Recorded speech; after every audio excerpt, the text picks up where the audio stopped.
muuqaalkani waxaan idinkugu soo gudbin doonaa sida loo helo buugaag badan oo ku qoran afka Soomaaliga kuwaas oo aan kaaga bixi doonin wax lacag ah.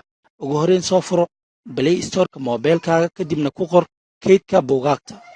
Aniga hore ayaan ugu shubtay ama aan ugu install gareeyay, adiga ku shubo markaas kadibna open dheh.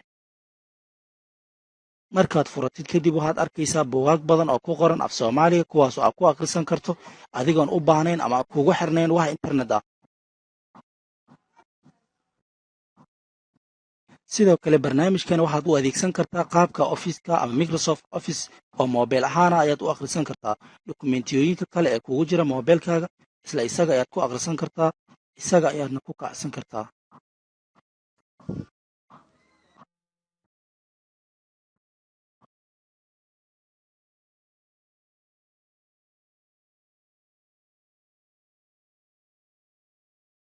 aad baad u mahadsantihiin. waa inuu mar kale haddii allaha weyn uu ka raali noqdo waadna ku mahadsan tahay daawashada muuqaalkan.